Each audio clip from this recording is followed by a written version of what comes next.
The Girl Who Fed a Dragon and Unlocked a Portal to a Forgotten War. It started with a sandwich. Nina was just trying to do a good deed, nothing heroic. The old man with tattered robes and amber eyes had been crouched beside the alley near her apartment for 3 days straight. People passed him by like he was invisible. He didn't beg. He didn't speak. He just sat there, unmoving, watching the clouds like they meant something. She brought him a grilled cheese, hot from the diner across the street, and offered it with a nervous smile. "You look hungry." The man sniffed at once, smiled with teeth that were much too sharp, and whispered, "Kindness is the key." He ate it slowly, deliberately, as if savoring not the flavor, but the act itself. The next morning, a portal opened in her closet. It wasn't dramatic at first. No sparks or sounds, just a shimmer of blue-gold light rippling like water where her coats used to hang. She stood there for 10 minutes, heart pounding, and finally did what no rational person would do. She touched it. The light swallowed her whole. She landed on ash and bone. The sky was blood orange, the sun fractured behind black clouds, and the ground cracked with age and ruin. Stone towers leaned like dying trees. Skeletons of metal beasts littered the battlefield. Some still glowed faintly with alien runes. She turned and nearly screamed. The old man stood behind her, only he wasn't old anymore. Gone were the rags. In their place, armor of gleaming obsidian and silver, etched with dragons curling up his sleeves. His eyes were molten gold now, glowing with power, and behind him, wings, great, sweeping wings of shadow and fire.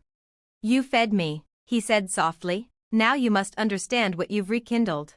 He told her of a war the world had forgotten. 1,000 years ago, dragons and humans stood together against the Voidborn, a race that consumed galaxies, unmaking the fabric of reality itself. When Earth's armies fell, the dragons sacrificed themselves to bind the last portal closed, burying the battlefield beneath layers of time and myth. But the seal had been weakening. Only a spark of kindness was needed to reignite the last link, and Nina had been that spark. "I don't understand," she whispered. "I'm just normal." "You're not," the dragon said, stepping closer. "You have an ancient echo in your soul, one of the keepers, one of the last." He held out his hand. "Come, they will awaken now, and we must be ready." Nina trained in a world between worlds.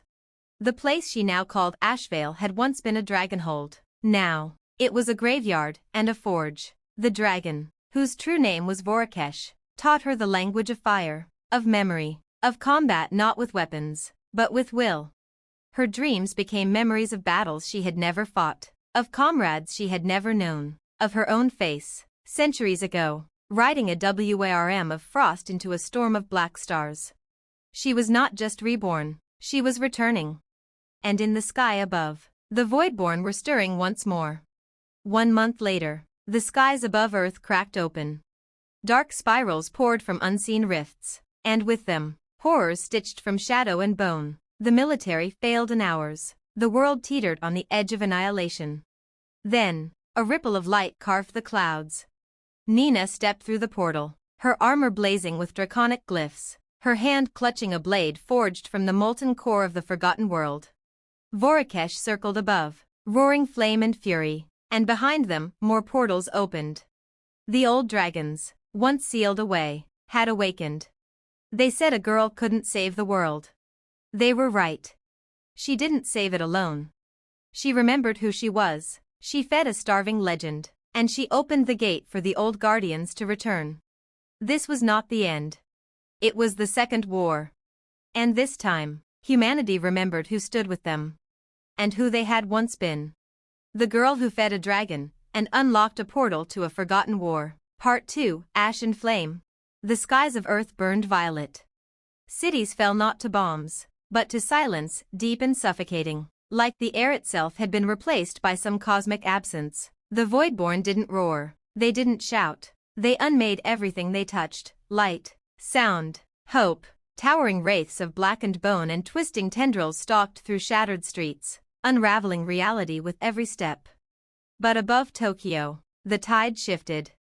Nina descended through a tear in the clouds, her blade dragging a trail of starlight behind her. Her eyes shone like ancient suns. Vorakesh, now fully awakened in his true dragon form, spiraled downward beside her, black-scaled, his wings wider than a stadium, his roar a rolling quake that cracked the clouds.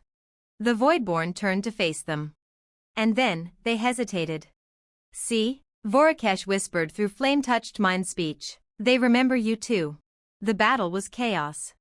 Nina moved like a storm, her blade burning with each swing, slicing through entities that once dissolved tanks with a glance. Around her, the other dragons surged from their own portals, bronze, emerald, silver, obsidian. Each bore the sigil of an ancient pact, their bodies armored in fused memory and magic.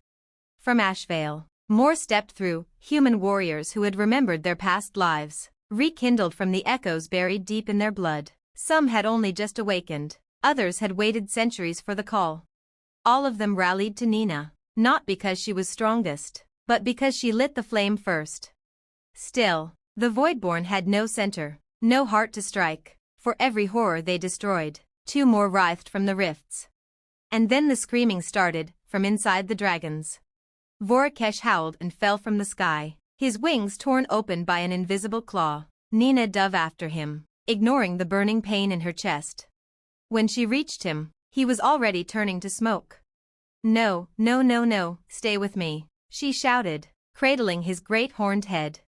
His eyes flickered. "They're feeding, not just on reality. On us, on our memories, our essence." She looked around. Dozens of dragons faltered, their forms unraveling like fabric burned at the edges. "I was wrong," Vorakesh rasped. "Kindness lit the gate, but that was never the true key. There's something still sealed, something older, deeper, buried in the bones of the First War." Nina's breath hitched. "What?" "There was one final weapon we dared not use," Vorakesh said, voice fading. "The last memory. It was locked away, so no one could awaken it by accident. We feared it would consume not just the Voidborn, but everything." "And now?" His fading head nodded. "Now we must risk it." She left Earth through fire and fury. Ashvale was burning. The great black towers collapsed inwards. The sky had split open above even that realm. There was no sanctuary anymore. But deep in its center, beyond the forges, past the field of fallen names, was a chamber no one had touched in millennia. The vault of the last memory. The girl who fed a dragon and unlocked a portal to a forgotten war. Part 3, The Fire That Remembers. It should have ended there. Nina had sacrificed nearly everything, her memories, her future, and almost her life, to unleash the last memory. The Voidborn were broken, scattered beyond the veil. Earth rebuilt slowly. Ashvale healed in silence. And yet, something stirred beneath the peace. At night, Nina dreamed of voices not her own. She heard them whispering in tongues older than dragons, older than stars. They didn't threaten, they pleaded. "He is not gone. He waits beneath the first gate." The void was not the end, it was only the veil. You remembered the war, but not the betrayal. The dreams grew more vivid. She saw flashes of a tower forged of black crystal, a single throne atop it carved from bone. A man sat on it. No, not a man. Not really. His skin glistened like oil, his eyes were a kaleidoscope of galaxies, and around him floated fragments of memory, drifting like dying embers. She asked Vorakesh about it, what was left of him, since the last memory. The dragon's body no longer had form, he was spirit now, flame without shape, bound to her soul like a guardian ember. But even in that state, he felt fear. "The first gate," he said, "I had hoped it was lost forever." "Why?" "Because it leads to the deepest memory of all, the one none of us dared face." Ashvale's council debated for weeks. The rift had closed. Yes, but strange things were happening in the borderlands. Refugees whispered of forgotten beasts stirring in the sand. Entire chunks of old reality, broken during the war, were reforming, wrong, twisted, like someone was trying to remember the world incorrectly. And worse, dragons were vanishing. One by one, ancient ones faded into silence, no death, no sign, just gone. Nina knew the truth. Something, or someone, was rewriting the story. She journeyed alone. Not because she had to, but because no one else remembered the path. The first gate wasn't in Ashvale or Earth. It was hidden in the space between, a realm that didn't exist until someone believed it did. A place once called Velsafar, the archive of all things forgotten. It was said to be where the dragons first learned language, where humans first dreamed of gods, where stories were born from silence. It took Nina 13 days without time to find it. The gate was a mirror. Not metaphorical, a real, living mirror of blackened glass. She saw herself in it, but not her current self. 1,000 versions of herself, all with different eyes, some scarred, some armored, some bleeding, one screaming, one smiling. They all whispered the same thing: "You are late." The glass shattered. She fell into Velsafar. It was a city of paradox, spiraling towers that floated sideways, libraries built from songs, fountains of liquid time. At the center was the throne of the forgotten king. And he was waiting. He did not rise, he did not speak. But around him spun the remnants of all things unremembered, wars that had never been, loves that history skipped, gods without names, and dragons that never hatched. Nina stepped forward, heart pounding. "You're the source," she said, "the archivist." He smiled. "Not the source, child, the final editor." The truth hit like a wave of molten glass. The Voidborn hadn't been the true enemy. They had been created, deliberately, as a failsafe. Long ago, when the First War ended, the archivist had proposed a final curation: erase the painful memories from existence, store them beyond time, so that reality itself would be lighter, cleaner, safer. But the act came with a cost: sentient memory turned wild. The archivist's great project collapsed into chaos. The Voidborn were born from the overflow of rejected memories, unanchored, starving, formless. They weren't invaders. They were forgotten things trying to come home.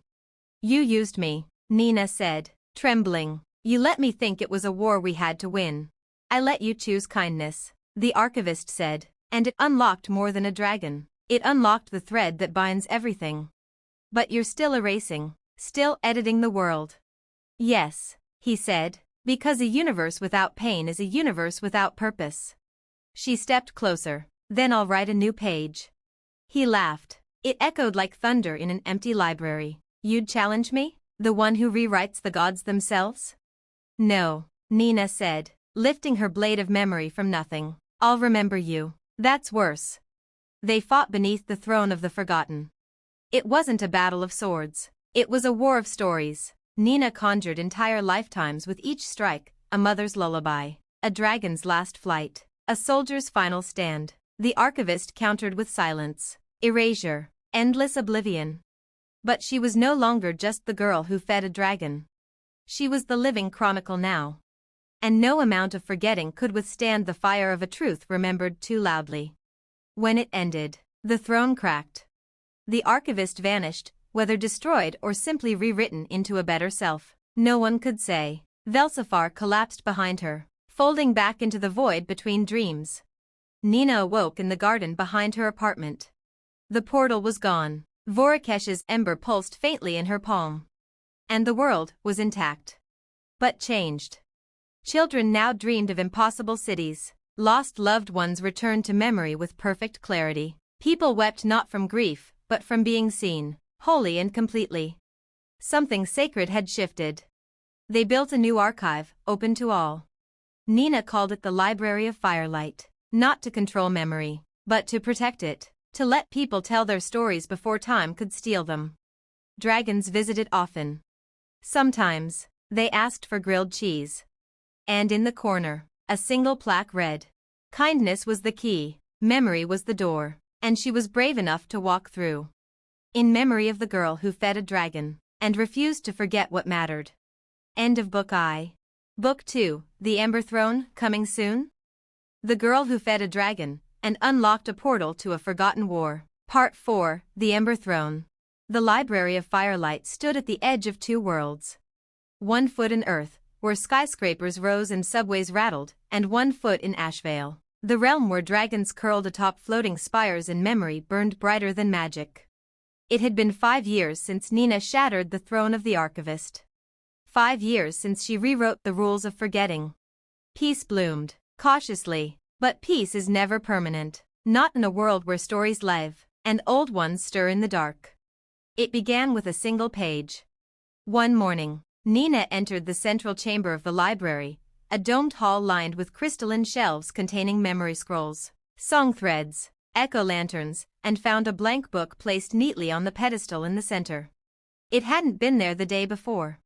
No signature, no seal, no inscription. Just a single sentence burned into the first page. She did not finish what she started. Nina's blood chilled. The page was written in memory flame, a style only used in the earliest dragon tongues, a script that could not lie. And the ink had her own handwriting. Later that night, Vorakesh flickered to life in her room, his ember form pulsing in the air like a flickering constellation.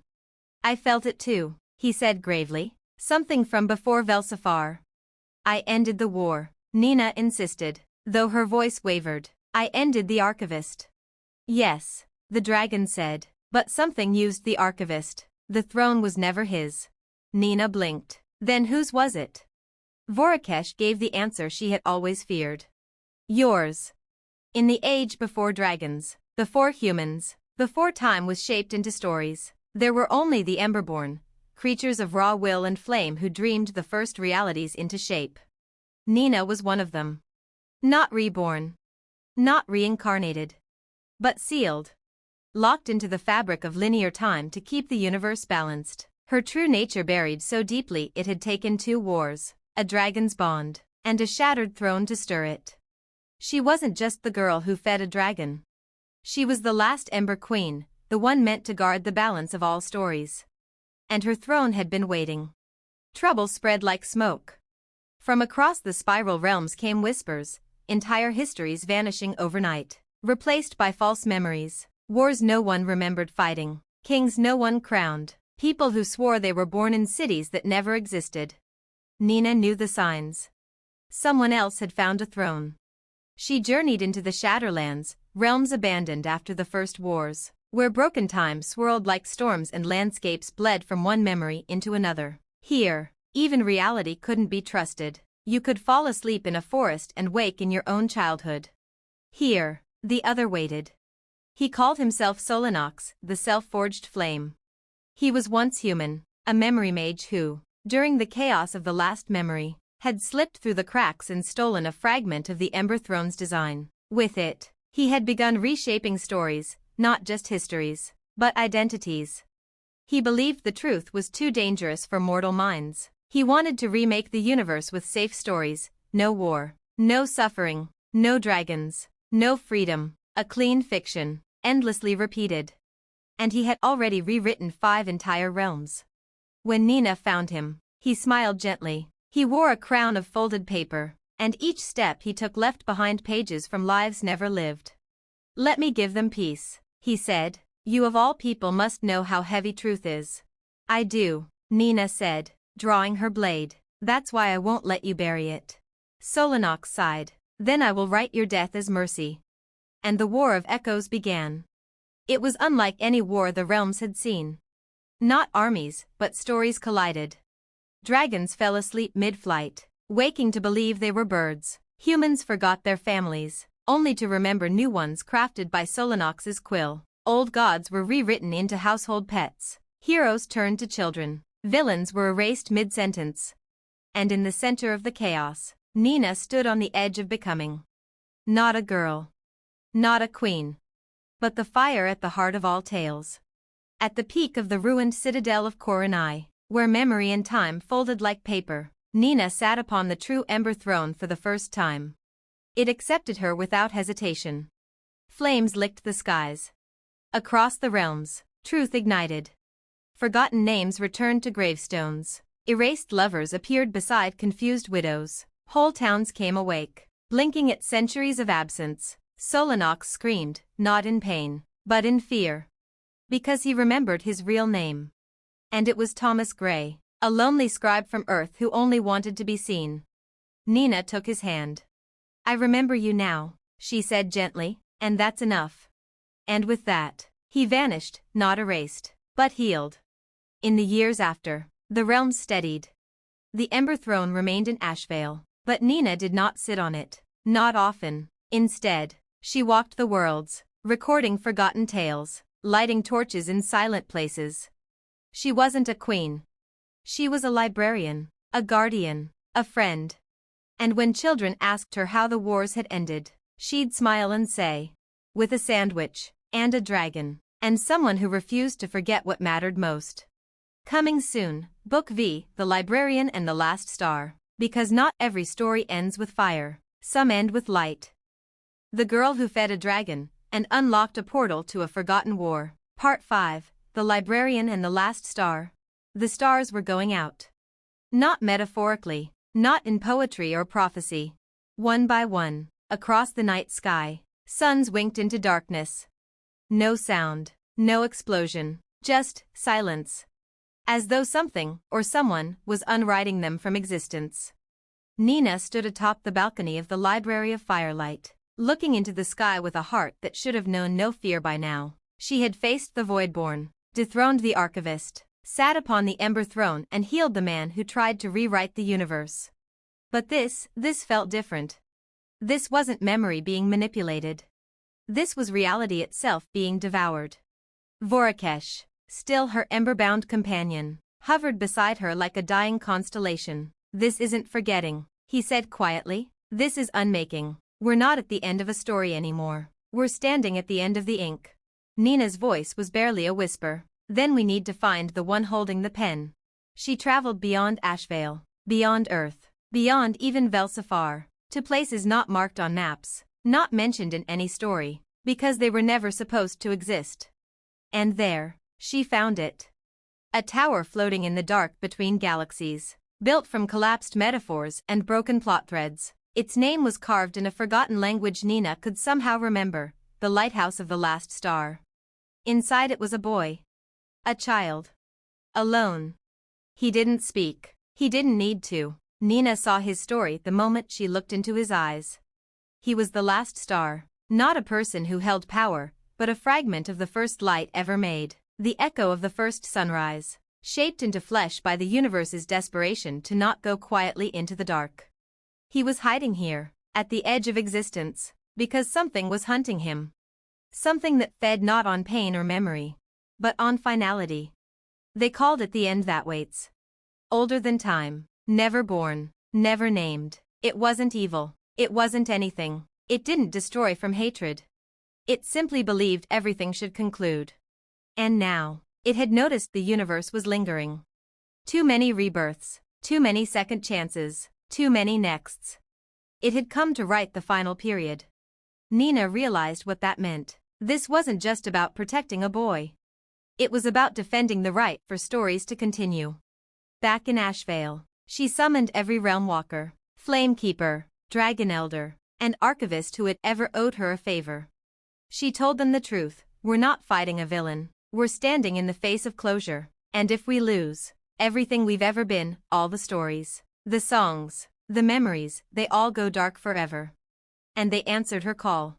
Because no one, human, dragon, god, or ghost, wanted to die forgotten. The final battle wasn't a war of weapons. It was a battle of endings.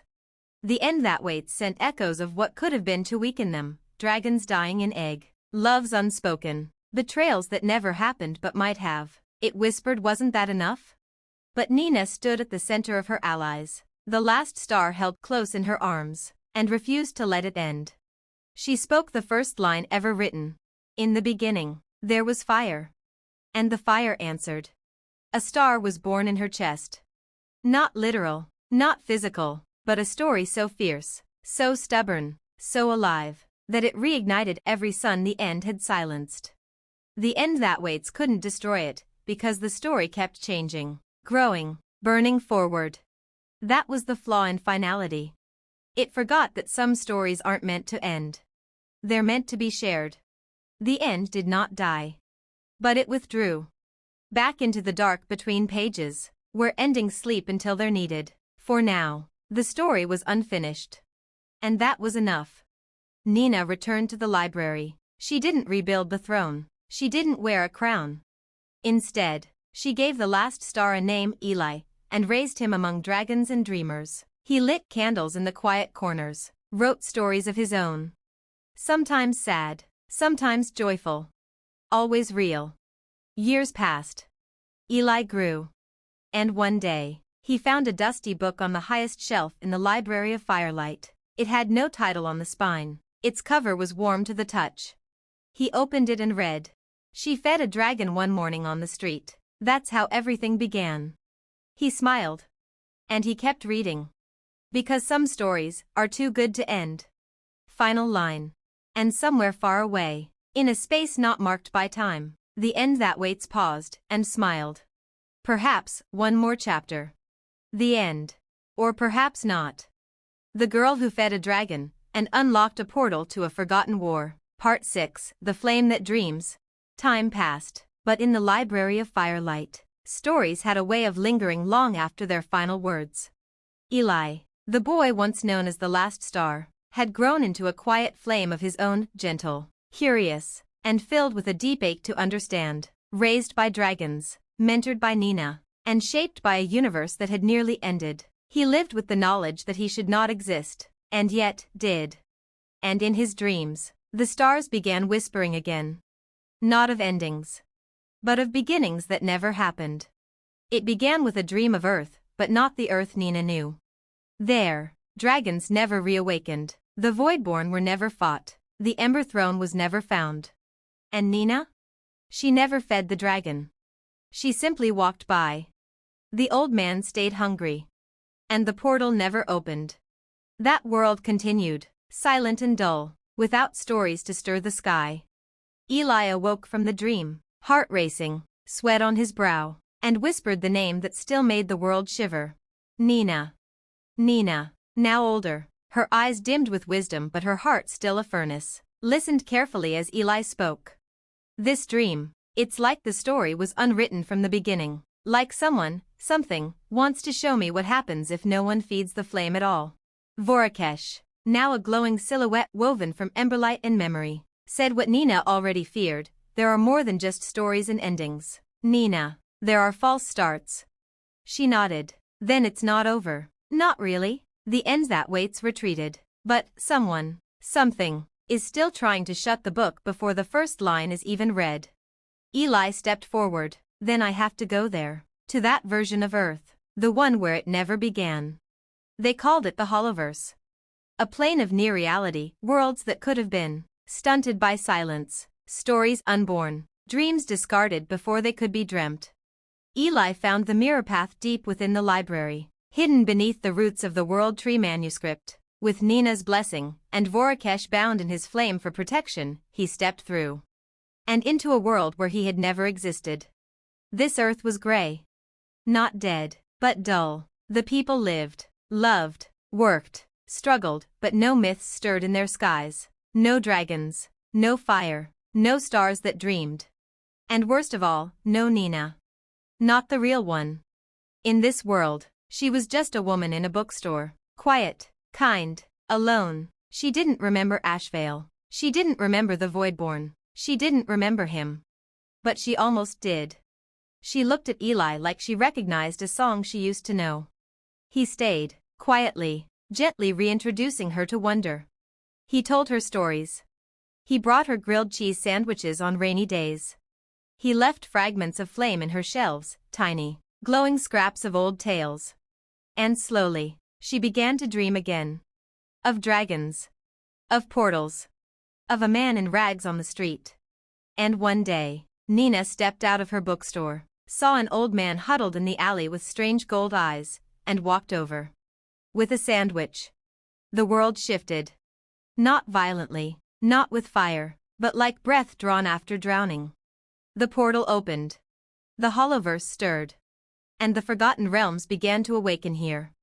Eli returned to the Library of Firelight months later. Older, wiser, carrying with him a tiny flame, the first spark of a new realm, born not from survival or war, but from gentle remembrance. Nina greeted him with tears and pride. You lit another world, she whispered. He smiled. I didn't light it, I just reminded it how. The dragons rejoiced. The archivists recorded. The World Tree added a new branch. And on a quiet evening, Nina took Eli to a cliff above Ashvale and gave him a journal. The front page was blank. What is this? He asked. She smiled, placing a hand over his heart. Your story. I wrote the beginning. But you, Eli, you write what comes next. Final lines. And in 1,000 quiet worlds, stars began to stir once more. Not with war, not with endings, but with simple beginnings. Because someone remembered to be kind. Because someone told a story. Because someone fed the dragon. End of Book 6. Next, The World Without Flame, Book 7. When a realm wakes up and asks, what happens if the fire refuses to return?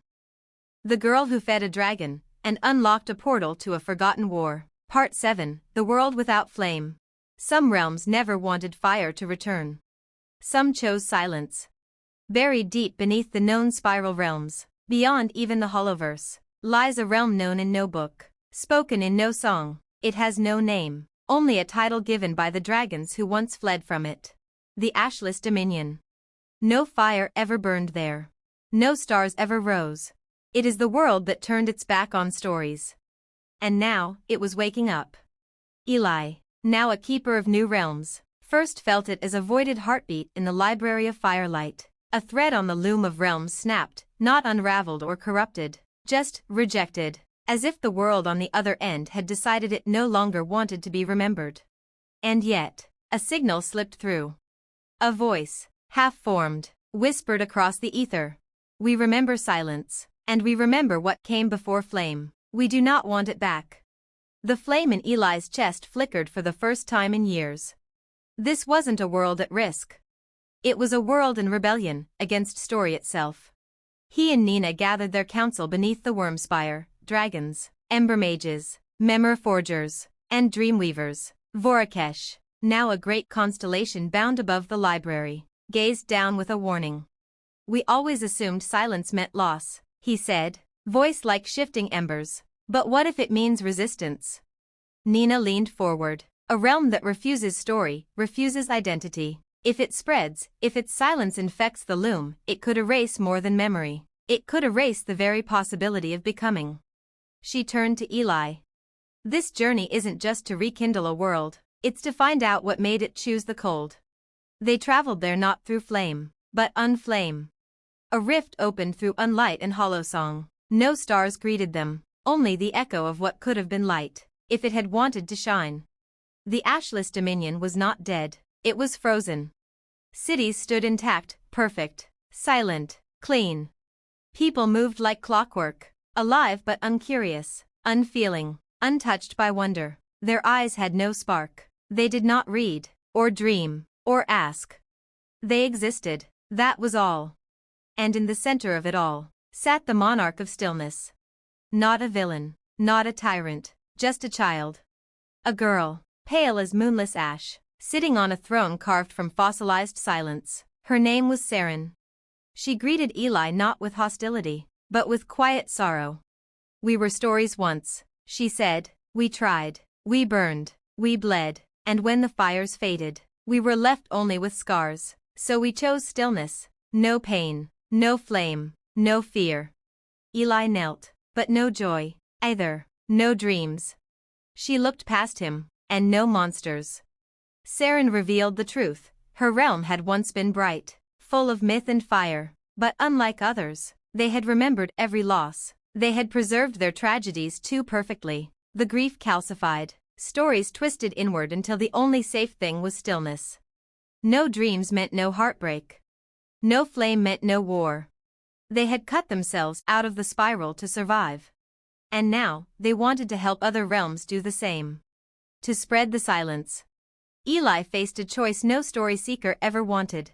Is a quiet world, free from pain but also from wonder, truly worse than one that burns? Nina spoke only once. Fire is dangerous, but without it, we're only shadows of who we could be. Eli turned to Saren and offered her his journal. The one Nina had given him, blank, except for what he had written. A story born not from war, but from gentle beginnings, from kindness, from remembering. Write something, he said, anything, even just your name. You don't have to become what we are, but you can become. Saren stared at the journal for a long time. And then, for the first time in generations, she breathed. The Ashless Dominion did not ignite overnight. But stories began to whisper again. Children hummed to themselves. One girl sculpted wings from clay. A boy dreamed of stars. A mural appeared in the center of the city, colorless at first, but unmistakably alive. And Saren, once monarch of stillness, became their first dream speaker. Not to rule, but to listen. When Eli and Nina returned to the Library of Firelight, something unexpected had grown in the courtyard. A tree of ash-white bark and golden leaves, born not from fire, but from the choice to invite it back. Its roots stretched into the loom of realms, its branches reached into realms yet unborn. And Nina said quietly, "We don't have to force fire on a world, we only have to leave the light on, and wait." Final lines. Some worlds forget how to burn, others choose not to. But all it takes is one person, one act of kindness, one tiny spark of curiosity. And the story begins again.